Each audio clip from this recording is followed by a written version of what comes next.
In June 2022, a remote rural village near the dense forests of Satpura in Madhya Pradesh, India, was gripped by fear after a series of shocking and violent encounters. The source of terror wasn't a criminal or a natural disaster, but a wild black panther. Normally elusive and shy black panthers are rarely seen in the wild and almost never pose a threat to humans. But this case was far from normal. The animal that emerged from the forest was unusually bold and aggressive, showing no fear of people.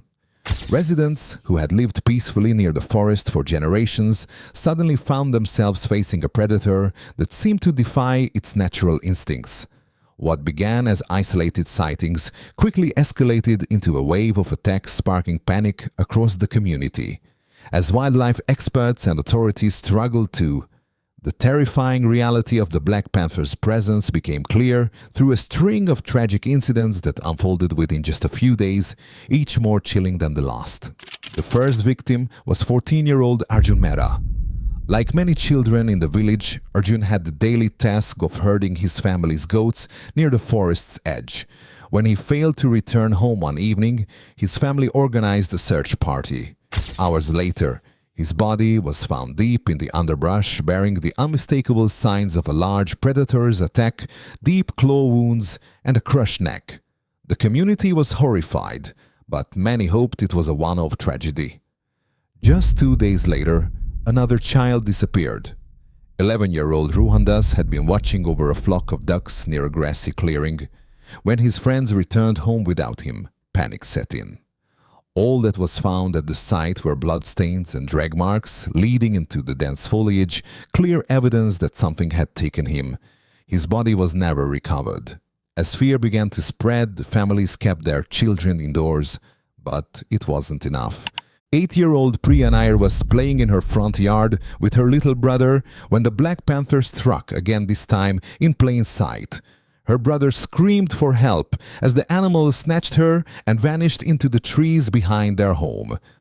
Her lifeless body was later discovered less than a mile away, hidden under thick leaves. The final known victim was 6-year-old Kabir Singh.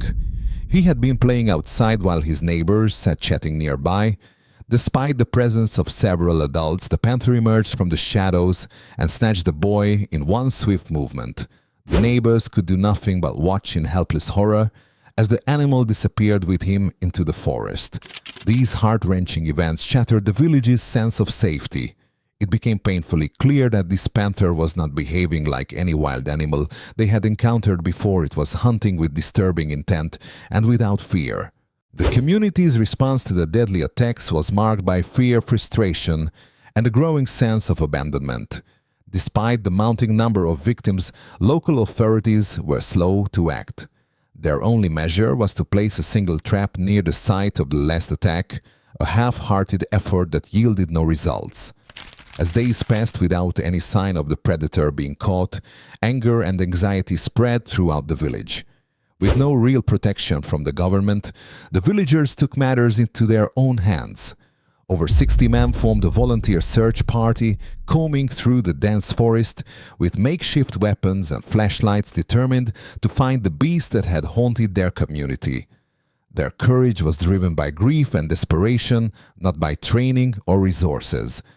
Meanwhile, everyday life came to a standstill. Schools shortened their hours, sending children home before dusk. Parents forbid their kids from playing outside, especially after sunset. The village, once peaceful and full of life, became eerily quiet each evening as fear settled in like a shadow. Locals gave the animal a name, the Kaligat Hill Beast, in reference to the nearby hills where it was believed to be hiding. The nickname reflected both the mystery and terror surrounding the creature. It wasn't just a panther anymore, it had become a symbol of fear, a phantom lurking in the forest, unpredictable and unstoppable.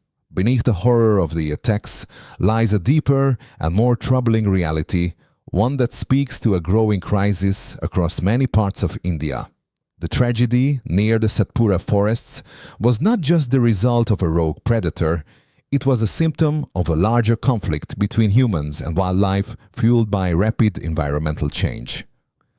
Over the past decade, the Satpura region has seen accelerated deforestation driven by the expansion of commercial plantations, farming and residential construction.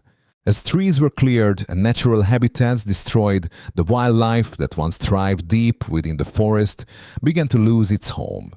With fewer hunting grounds and shrinking food sources, animals like leopards and black panthers have been forced to move closer to human settlements in search of survival.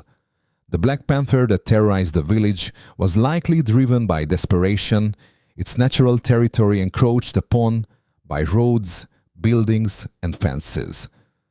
What was once a safe distance between people and predators has now vanished, replaced by dangerous proximity. This tragedy is a stark reminder of the fragile balance between human development and nature. Without better land use planning, stronger conservation efforts, and greater awareness, more communities may find themselves facing similar dangers. The events at Satpura weren't just about a panther. They were about what happens when we ignore the silent warnings of a wounded ecosystem. The black panther that struck fear into the village was not a monster, it was a victim of circumstance. Its attacks were not acts of cruelty, but of survival. Driven from its natural habitat by deforestation and human expansion, the animal had no choice but to venture into human territory in search of food. This tragic case serves as a powerful warning. As forests shrink and development spreads, encounters between people and wild animals will only become more frequent and more dangerous.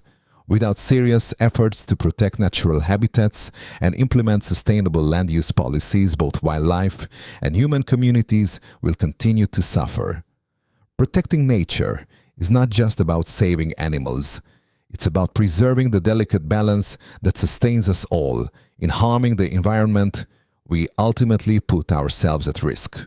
The fate of the Calicut Hill beast is a reminder that the line between wilderness and civilization is thinner than we think and growing thinner every day.